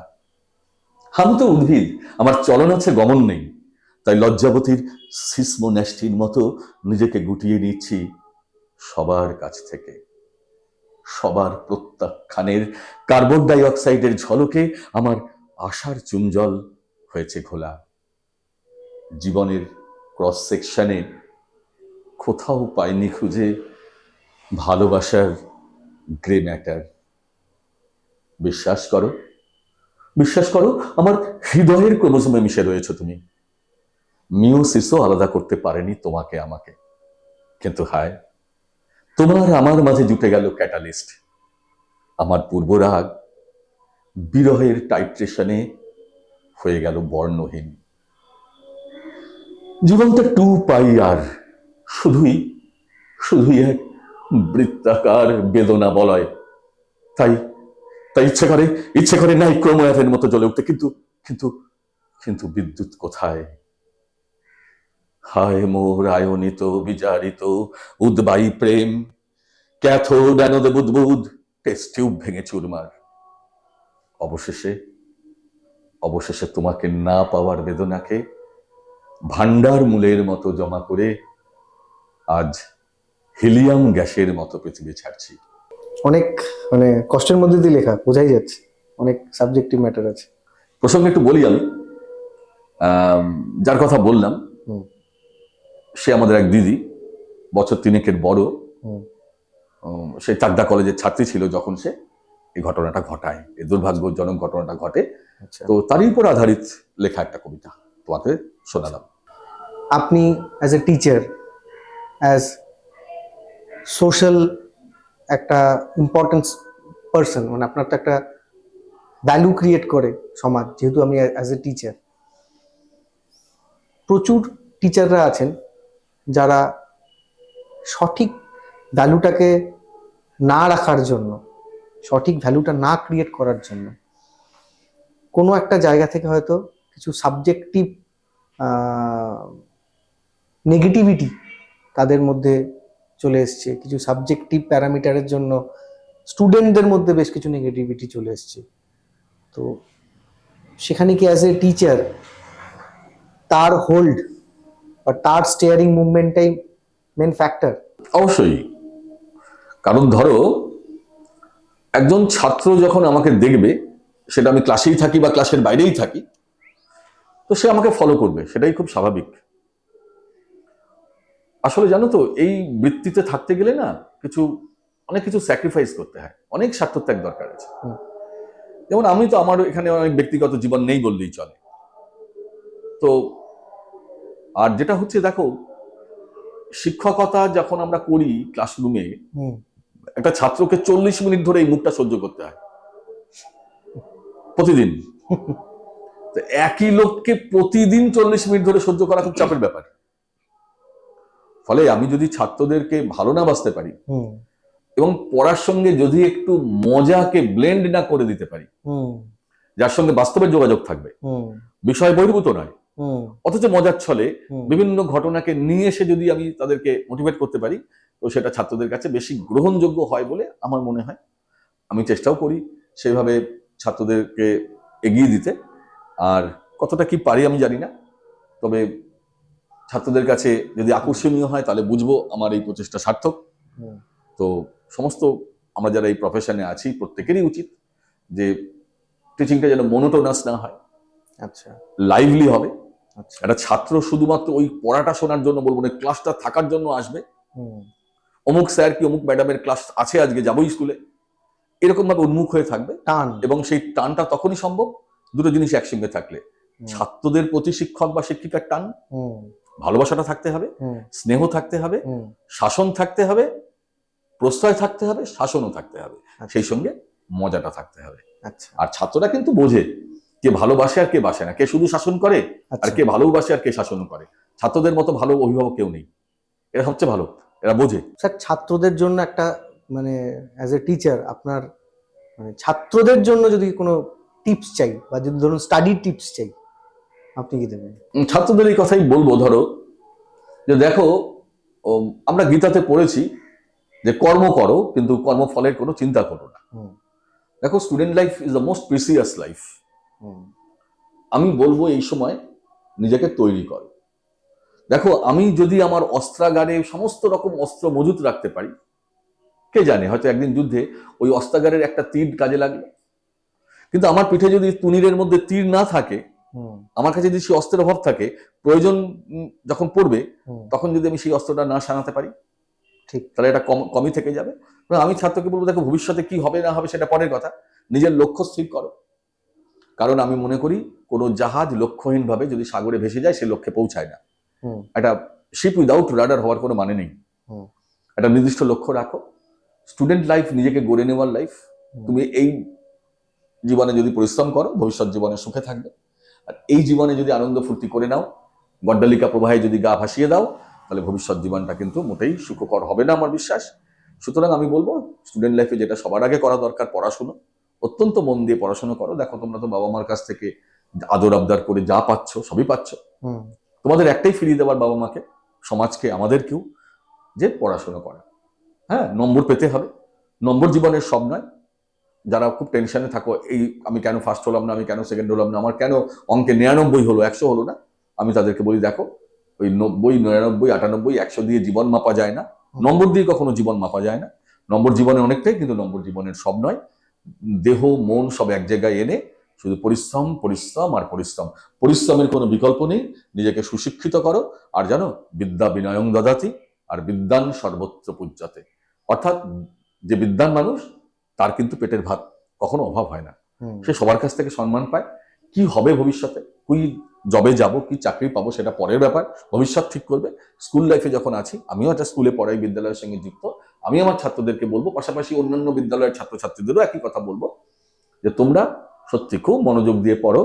হ্যাঁ, নিজেরা আনন্দের সঙ্গে পড়ো। মানে পড়াটাকে একটা খেলা ভাবো, জাস্ট ইয়ার্কি ভাবো। হুম, অথচ ওই ইয়ার্কির মাধ্যমে পড়াটাকে সিরিয়াসলি নিয়ে দেখো, পড়াটাকে দেখো অনেক আনন্দদায়ক হবে, ভালো লাগবে। এবং পড়ো, পরিশ্রম করো, দেখবে এই পরিশ্রম, আমি মনে করি পরিশ্রম কিন্তু কখনো বিফলে যায় না। কিছু না কিছু একটা জায়গায় তোমরা নিশ্চয়ই ভবিষ্যতে দাঁড়াবে। সবার প্রতি আমার আন্তরিক শুভেচ্ছা, অভিনন্দন এবং ভালোবাসা রইল। সকল শিক্ষক শিক্ষিকাকে আমার প্রণাম রইল। সকল শিক্ষার্থীদের আমার ভালোবাসা রইল। আমাদের এই কথান্বেষীর পডকাস্টে আপনার এত ইনফরমেশন পেলাম আপনার তরফ থেকে, আপনার এত মানে শেয়ারিং, যে বা আপনি যে অ্যাজ এ কেয়ারিং হিসেবে স্টুডেন্টদের কাছে একটা কি বলবো ভ্যালুয়েবল পার্সন, হয়তো বর্তমান স্টুডেন্টদের নেতাজি বলতে পারি যদি আমি আখ্যা দিই। আহ, আপনার এই প্রচেষ্টা, তার সাথে আমাদের কথান্বেষীর এই যে পডকাস্ট, ভীষণভাবে থ্যাঙ্কফুল।